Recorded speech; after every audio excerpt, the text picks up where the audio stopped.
Welcome to Art Ed Radio, the podcast for art teachers. This show is produced by the Art of Education, and I'm your host, Tim Bogats.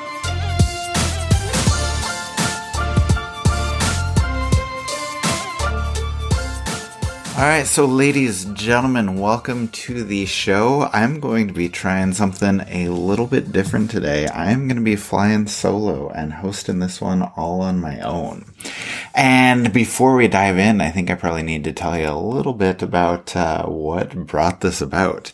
You know, at first, I think it was maybe just me listening to a lot of episodes of Cassie Stevens and Everyday Art Room and how she is just an absolute pro at, hosting a show by herself and just kind of taking you on a journey for about 25 minutes through her classroom. And, it's really powerful stuff a lot of weeks. And I don't know that I'm going to master it like she does, but hopefully I can do all right. But really the whole impetus for this is just kind of me being selfish. I have a topic that I want to talk a lot about, and I have enough ideas, I hope, and I think that, I just want to really dive into the topic. And this was originally going to be an article that I was going to write, but the AOE website last week had so many really great articles that I kind of got kicked off. And so I still wanted to be a part of the theme week, all about going back to school. And even though my article's not there, that we can put a podcast together. And so I want to talk today about 5 ways to be a better teacher in your first week of school. Now, I think this is something that's important because, now is the time that you really want to reflect on what you're doing. Like, you're motivated to start the school year. You really want to dive into everything that's going on. If you want to make changes, now is the time to make changes because you want to get started off on the right foot. You want to make sure that your kids are coming in and they are excited about art. And, this is when ideas are fresh in your head, when you're ready to go. And so, like I said, you're really motivated. And as we talk about all the time on the show here, we think it's important to reflect. We think it's important to think about what you're doing and how you can make changes for the better. And so I think if we kind of dive into that topic and think about how you can change how you do the first days of school, it really can improve your whole semester or your whole year if you're doing things right at the beginning. Now, I'll dive back into some of these ideas a little bit later, but I wanted to kind of draw your attention to some of the great articles that were on the AOE website last week that I mentioned. And it started out with Lindsay Moss having some great articles or some great downloads that you can use for the beginning of the year. And I think that's worth checking out. Just different things that you can pass along to your kids. It's going to help both you and your kids. Debbie West had a name design lesson. She called it the perfect lesson to start your year. And I think it's really a great way to start because, not only can it help you learn kids' names, but it can also get to know or help you get to know kids' preferences, their personalities, what they do outside of school, and helps you use a lot of different materials at the same time and just kind of get kids introduced to everything that's available in the art room. So make sure you check those out. And then I really loved Amber Cain's article toward the end of the week that was called How to Plan Your First Day at the High School Level.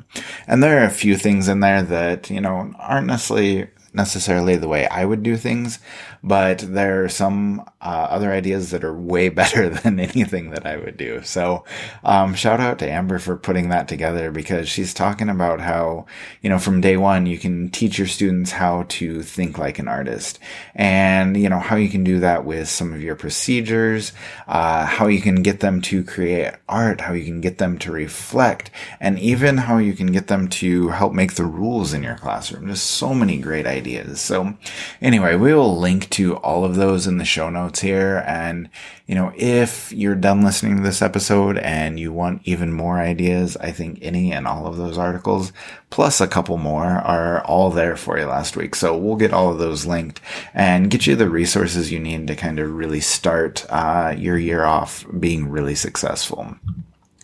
Now, I want to dive in, like I said, to my ideas, my 5 ideas, the 5 things that you can do to be a better teacher the first week of school to start your year off right. So, number 1 for me is going to tell everybody, and hopefully not ruffle too many feathers, but you need to ditch your syllabus. Okay? I know there are people who insist that, you have to start out day 1 going over the syllabus, going over classroom rules, going over procedures. And, when I challenge that, when I say, hey, maybe there are other options out there, a lot of times there's this pushback of, we have to set the right tone. We have to get kids in order. We have to know exactly what they're going to be doing at every stage of art class. And yeah, they do. I mean, they need to know those things, but do they need to know them immediately? I think that there are other options, and I think there are better ways because, your kids don't want to sit and listen to you for 45 or 50 minutes. And I think more than anything, you have this opportunity on the first day to show your kids that art class is different. Art class is more exciting. Art class is more fun. You're doing cooler things in this class. Because guess what? If they have a 7-period day, they are spending 6 other classes listening to teachers going over their syllabus, going over their rules, going over their procedures. And I just need to tell, I'll just put it like this. Nobody cares about your syllabus. Okay. If they have to listen to this 6 other times in your class, do you want to be number 7, or do you want to be that class that stands out? Do you want to be that teacher that kids remember because they are up and they are active and they are doing things and they're realizing what a cool class you have? If we talk about setting the right tone for your year, setting your right tone for your semester, this is the way to do it. Be the class that stands out, and be the class that actually does something. I think it's really important that from day 1, your kids know that they're going to create and they're going to communicate in your class. And, what better way to get them doing that, than on the first day. And I think there are so many great ideas out there for what you can do the first day. And I'll talk about a couple of them, but just a couple things that I think are worth looking at. Number 1, if you were at the Art Ed Now conference a couple weeks ago, Matt Young and Craig Huffman, a couple high school teachers from Ohio, shared all of the amazing activities they do the first day of school. Things to let kids get to know each other, things to get kids creating art, whether it's 2-dimensional, 3-dimensional, get them drawing, get them building, get them collaborating. Okay. And again, if we go back to Amber Kane's article, she has all kinds of great ideas. But, one art creation idea she has in there is having kids split into groups of 4 and tell them they have 1 class period to create the tallest tower possible that also has the most negative space with some paper and some tape. And she goes into more detail about that. But the point is, there are so many simple things that you can do to get kids, again, communicating and creating on that first day. And in between that, there are ways to talk about routines and procedures. There are ways to talk about rules, but that's not what your whole class period needs to be. And so I think that if you think about how to organize your lesson, how to organize what you're communicating with your kids, you can still get those ideas across while your kids are having fun, while they're being creative, while they're actually making something. And that's going to be a much more powerful, a much more memorable class for your kids. And it's going to help them realize that, art class is not like my other classes. It's going to be better. It's going to be more fun. We are going to do more. And I think that that's a really, really powerful way to, get your kids started off right. Now, number 2. Engage your students through art making. And again, we just talked about a couple of these ideas. Okay. And, we've done entire podcasts on this before. There are so many articles out there. Okay. But give your kids something to do with art making. Okay. So it might be a simple drawing. It might be a sketchbook assignment where you give your kids something open-ended. You give your kids something fun. Maybe you do some blind contour portraits and you can laugh about how terrible the drawings are. Any of those things are fine. It may be Debbie's name design article. It may be, anything that you want to draw inspiration from. If you can get your kids making on the first day, that's what's going to get them engaged. That's what's going to get them excited. And, I think that anytime you can, again, set the tone with creativity, getting kids to, get past that, I don't want to say hate, but get past that, strong dislike for the first day of school. Things are so boring for them. So if you can, make that transition from summertime back into school a little bit easier, and where you can create a project that challenges them, that really gets them thinking and get them started with, whatever the case may be. It doesn't need to be a beautiful finished product. But if it's an exercise in drawing or painting or sculpture that allows them to get hands-on, maybe get a little bit messy, get up, and get active, get communicating. All of those things are going to be so much better than, just sitting and talking. Another article that was up last week was Abby's idea on, making art, and a couple ideas she had was like a dish soap resist painting project. Hey, if you have an intro course and you want to show kids like how fun things can be, then that works. And she also talks about how, you can model appropriate behavior, model appropriate procedures when you're going through these types of lessons and still get some of those rules across. Okay. And maybe you want to do some sort of simple sketchbook assignment. Maybe you want to do a collaborative project. Any of those things are incredible for your kids, and getting them out of that, boring transition back into school and actually make it exciting as they're starting their year off, and getting them a little bit happier about, what they can do in their courses in art, and, a little bit more eager to come back and to engage in future days. Okay, idea number 3. I think it's important for you to let your personality shine through. I think so many teachers are focused on rules and procedures and making sure everything is just the right way, that they don't let themselves be vulnerable whatsoever.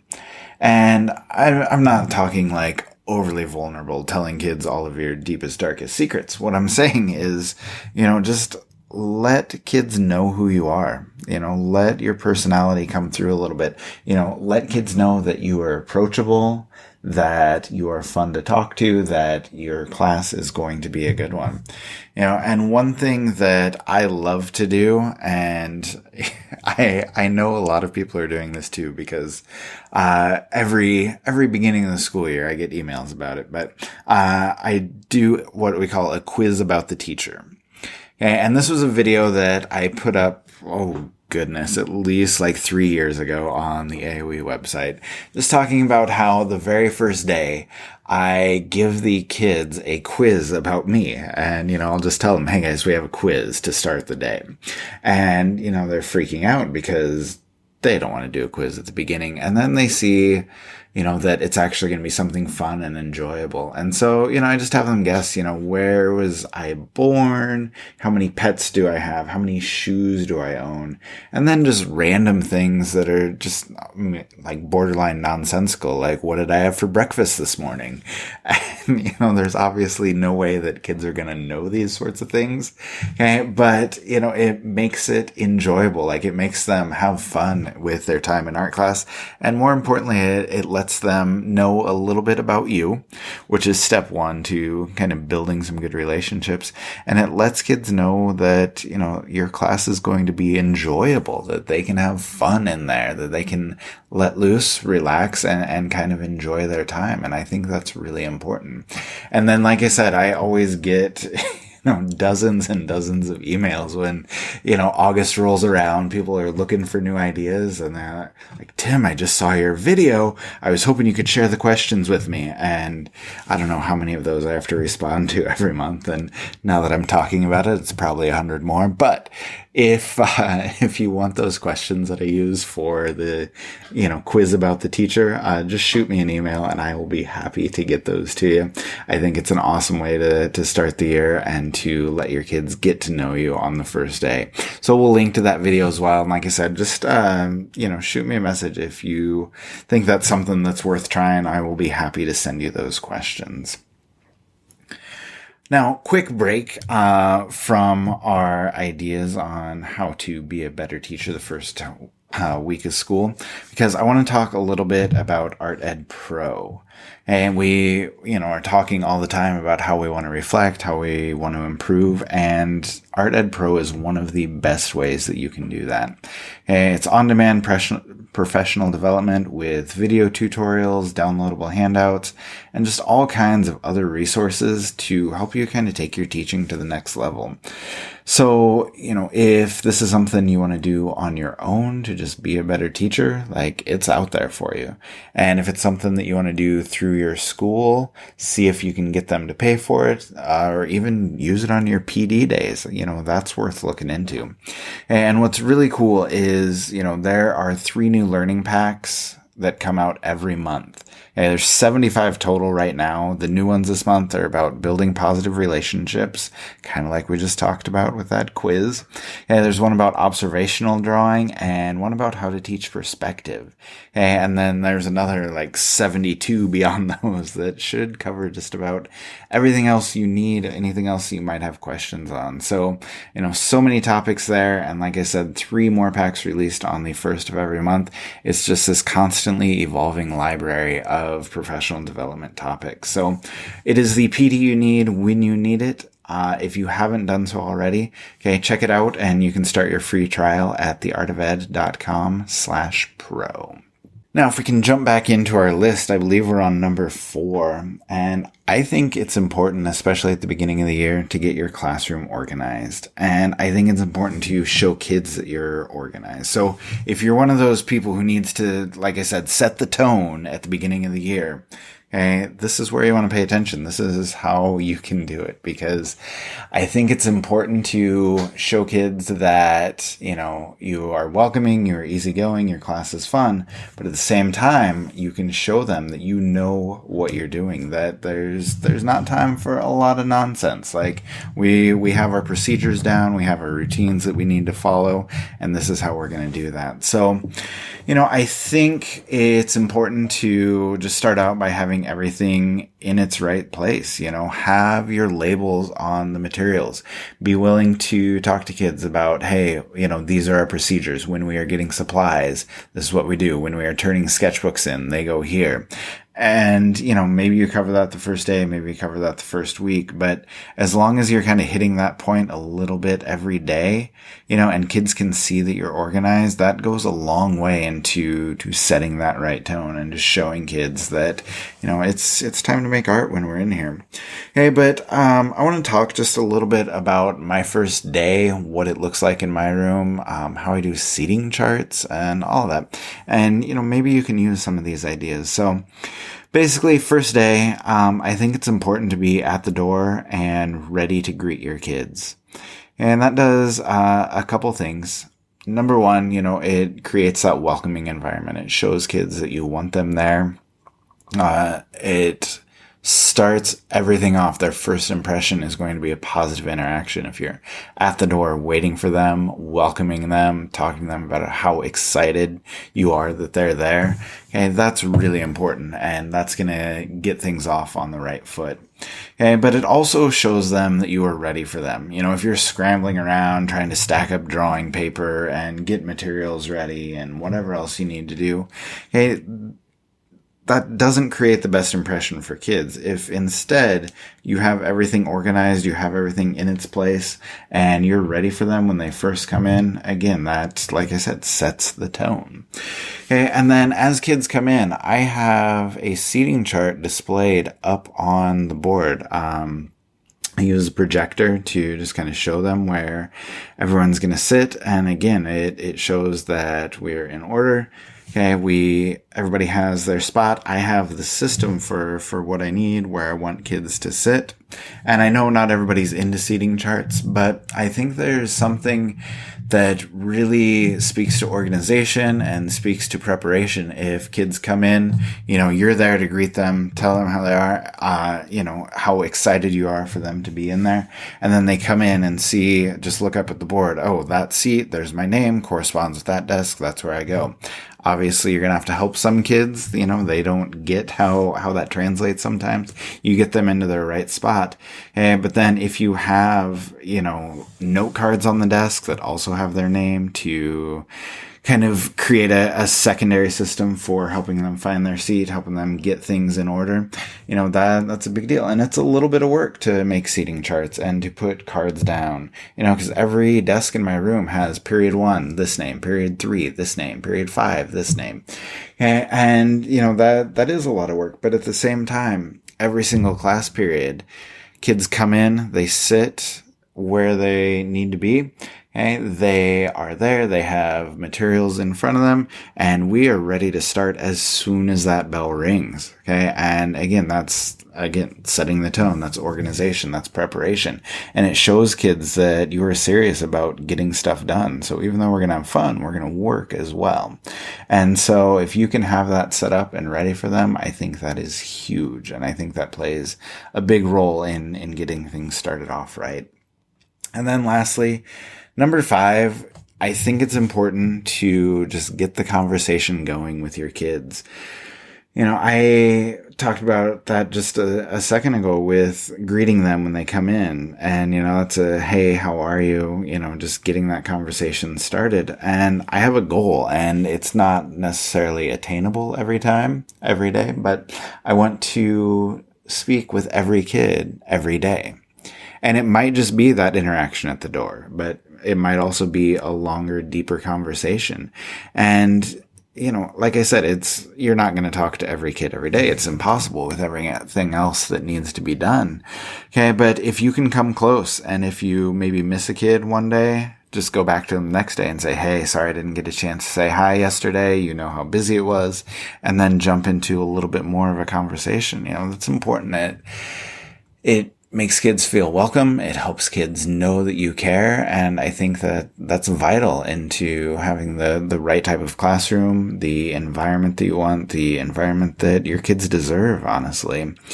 And, Andrea Sluzarski was on like a month ago, talking about how she tracks her interactions with kids. And again, that's even more work for you. But if you've already got a seating chart, made up, and you can just check off or just make a note or say, hey, I still need to talk to this kid, or, oh man, I haven't talked to this kid since Monday.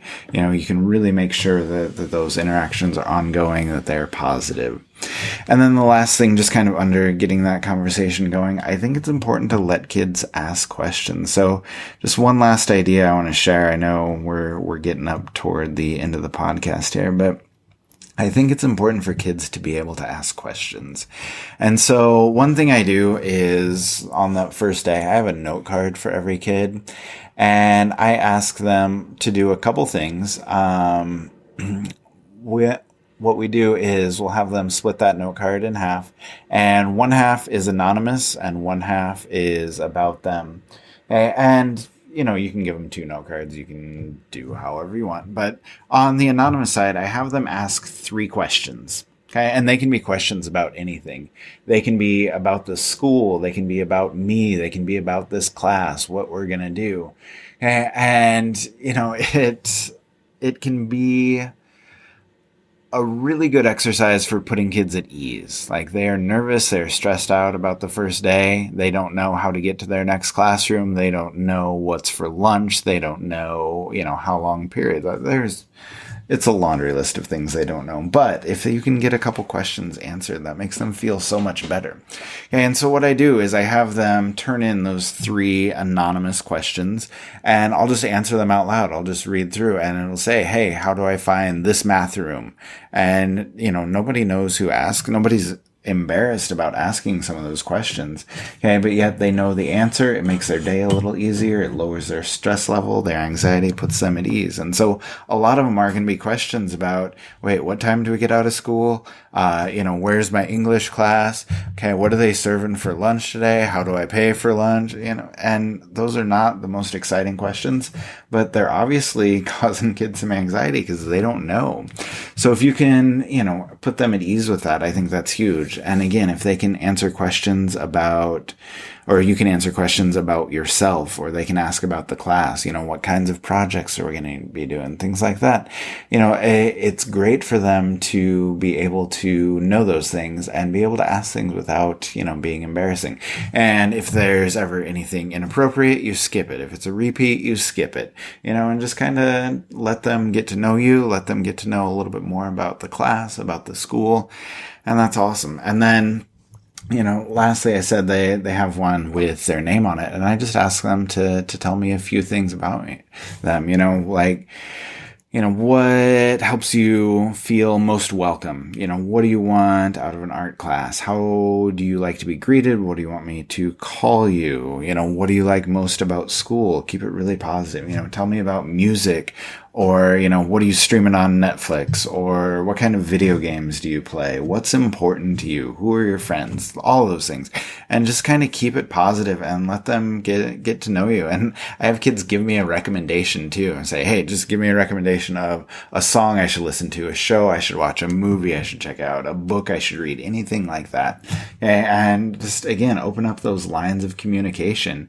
And if you have something in common, you can talk about that with them in the next few weeks. Or if you don't have anything in common with them, talk to them about, hey, why did you recommend this song? I've never heard of it. Or why should I watch this show? And just kind of open up that dialogue and, let your kids have a little bit of a conversation with you. And, we can extend that a little bit more and talk a little bit more about those interactions in probably a future episode, but I've taken way too long. So I think we're going to go ahead and wrap it up. And, that will do it for us today, or at least for me today. So let me know what you think about me flying solo, just this word vomit of ideas on what you can do in the first few days, and let me know what you would add to this list. Like, what else do people need to be doing to start the year off a little better, to be more successful in those first days, those first couple weeks, or even that first month? And, maybe you use all of these ideas, or maybe a couple of them, or maybe none.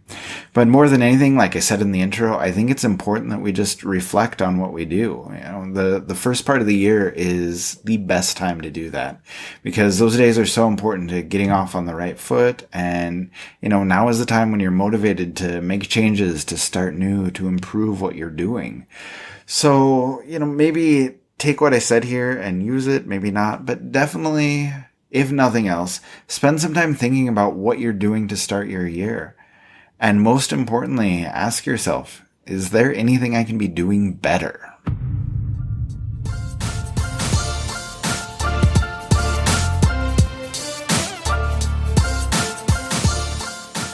Art Ed Radio is produced by the Art of Education with audio engineering from Michael Crocker. We will be back next week with an actual guest and more of a back and forth conversation. But in the meantime, I hope you enjoyed this episode, and I hope it plays at least a little part in you getting your school year started right. So good luck, thanks for listening, and we will talk to you next week.